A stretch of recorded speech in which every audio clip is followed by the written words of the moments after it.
আসসালামু আলাইকুম।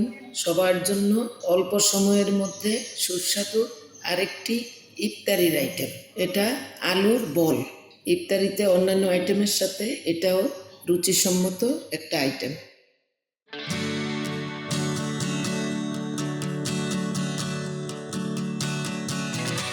এখানে আমি কিছু আলু সিদ্ধ করে ম্যাশ করে নিয়েছি। এর সাথে দিয়ে দেব আমি এখানে কিছু গরুর মাংসের কিমা, মাংসের মধ্যে যেসব মশলা দেওয়া হয় ঠিক ওই ধরনের মশলাগুলা সমস্ত দিয়ে কিছু পেঁয়াজ কুচি দিয়ে এটা একটু ভুনা করে নিয়েছি। এখন এগুলা দিয়ে দিব, সাথে একটু লবণ, মাংসতে লবণ আছে সেহেতু অল্প লবণ, একটু চিলি ফ্লেক্স, একটু গোলমরিচের গুঁড়া। আমি এখন সবগুলা মাখিয়ে নিব। এই যে আলু এবং মাংসের কিমাটা এভাবে মাখিয়ে নিয়েছি। এখন আমি এগুলা তৈরি করব বলগুলা। তার আগে আমি হাতে একটু তেল মাখিয়ে নিব, এখন আমি এইভাবে, এই যে আমি এইভাবে বল বানিয়ে নেব।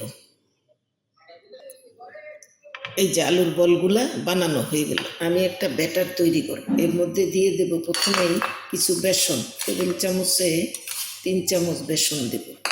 তার মধ্যে দিয়ে দেব কিছু চাউলের গুঁড়া 1.5 চামচ, কর্নফ্লাওয়ার দিয়ে দেব 2 চামচ, খাওয়ার সোডা 1/2 চামচ, একটু জিরার গুঁড়া 1/2 চামচ, লবণ দিব 1/2 চামচের কম, একটু পানি দিব। পানি দিয়ে আস্তে আস্তে ব্যাটারটাকে এইভাবে মিশিয়ে নিব।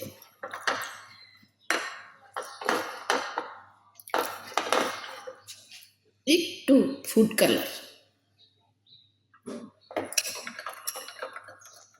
এই যে ব্যাটারটা রেডি হয়ে গেল।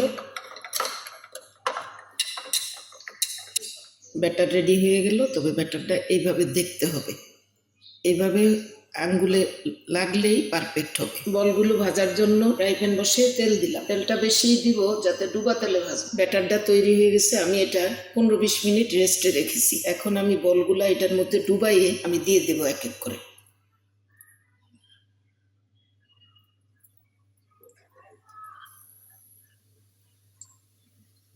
মিডিয়াম আছে বলগুলা ভাজতে হবে। ভাজা হয়ে গেল, এখন উঠিয়ে ফেলবো।